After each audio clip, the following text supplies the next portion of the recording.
다시 이어진 보온. 충청도 괴산에 있는 화영동은 속리산 자락의 대표적인 계곡입니다. 청주에서 동쪽으로 32km 지점에 있으며 넓게 펼쳐진 반석 위로 맑은 물이 흐르고 주변에 울창한 숲이 장관을 이루고 있습니다.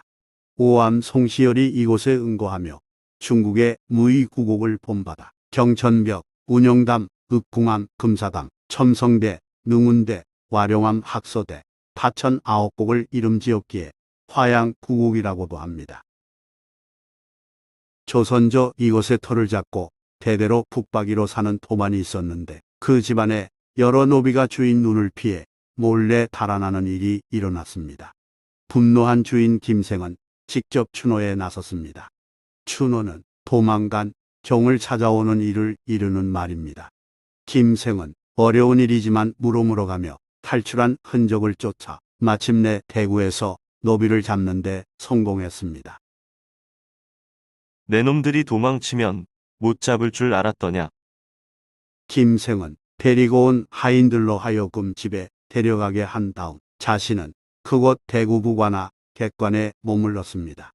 당시 토반이 추노로 다른 지역을 찾았을 때 관아에 의탁하는 일은 상례였고 사또는 기꺼이 쉬게 해주었습니다.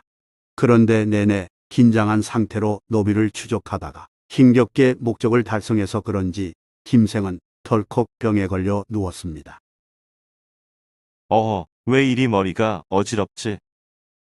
김생은 끙끙 앓더니 홀몸으로 객관에서 숨을 거뒀습니다. 뜻하지 않게 타지에서 사고 묻힌 신세로 세상 떠난 김생을 돌봐줄 사람은 아무도 없었습니다. 아전이 횡사한 김생을 어찌 처리해야 할지 사또에게 여쭈자 사또가 김생의 신원을 확인하라고 지시했습니다. 김생의 옷에서 나온 호패를 통해 화양동에서 추노하러 나선 양반임이 밝혀졌습니다. 불량한 노비를 쫓다가 액을 당했으니 안타까운 일이로다. 사또는 몸소 시신을 씻긴 뒤 수의를 입히고 연포로 묶었으며 아랫사람들에게 관을 준비시켰습니다. 아전은 아무 인연 없는 외지인 죽음을 살뜰히 챙기는 사또를 이해하지 못했으나 사또는 습념에 쓴 명주의 끝을 자른 뒤 염습에 들어간 물품을 상세히 기록하고는 엄중히 지시했습니다. 정중히 애를 갖춰 화양동까지 운구하라. 대구부관아 하인들은 화양동까지 가서 김생의 죽음을 넘겨줬습니다. 김생 집에서는 멀쩡한 몸으로 나섰다가 불기의 객이 되어 나타난 김생을 보고 무척 슬퍼했습니다. 그러면서 한편으로 대구부 사또에게 고마움을 느껴 경황 중에도 크게 살해하려 했으나 관아 하인들은 사또의 엄명이 있었다면서 일절 거부하고 그대로 돌아갔습니다. 이에 유족은 눈물 흘리며 고마워했습니다. 이후 김생의 아내와 며느리는 한여를 시키지 않고 몸소 힘써 누에를 길러 명주와 면포를 짰으며 김생 아들이 주관하여 1년에 한 번씩 사람을 시켜 대구부 사또에게 보내어 감사 뜻을 나타냈습니다.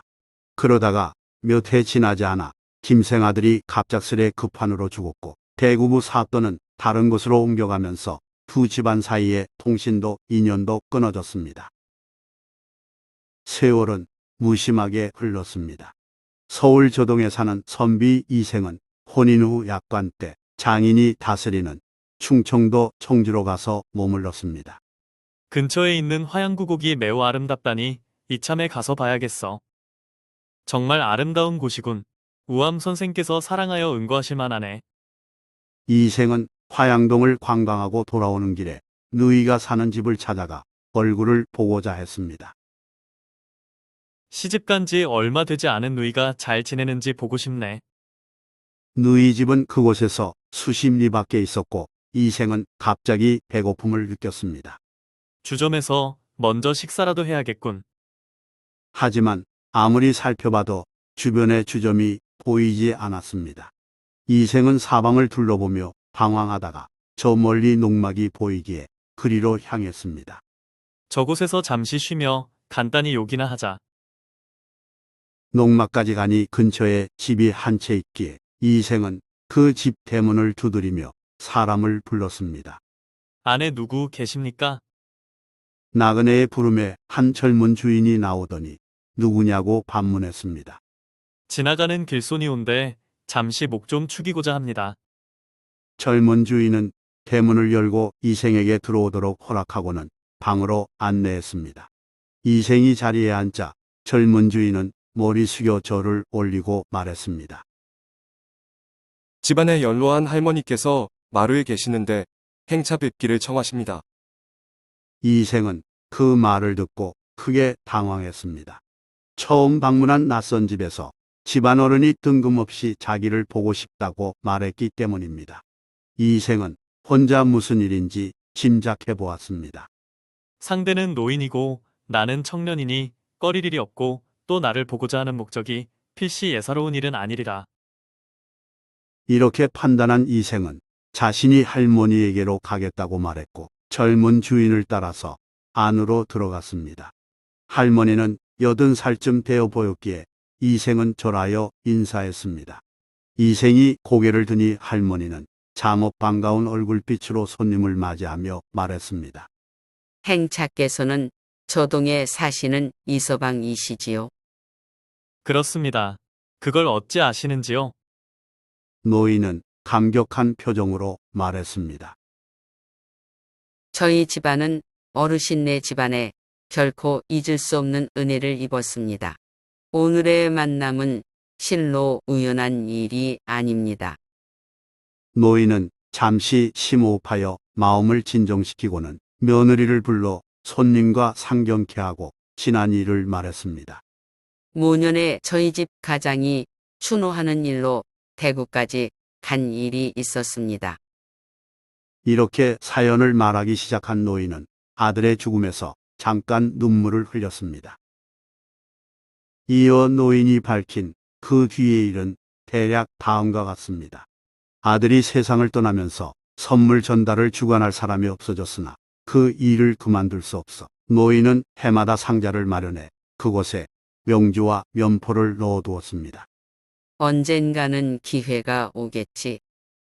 노인은 일찍이 대구부 사또의 본가가 저동에 있다는 말을 들었기에 마음에 새겨두고 그 집 손자가 장성하기만을 기다렸습니다. 그러던 중 청주 고을 사또의 사위가 저동에 사는 이서방인데 화양동에 행차한다는 말을 듣고 노인은 절실한 마음으로 귀 기울이며 만남을 기원했습니다. 그리고 이생이 제발 자기 집으로 찾아오게끔 해달라고 노인은 천지신명에게 빌고 빌면서 마루로 나가 대문 바깥을 수시로 내다보았습니다. 그러던 차 드디어 이생이 걸어오는 모습을 보고 노인은 손자로 하여금 응대하게 했습니다. 그때 대구부 사또님이 당신의 왕고이십니다.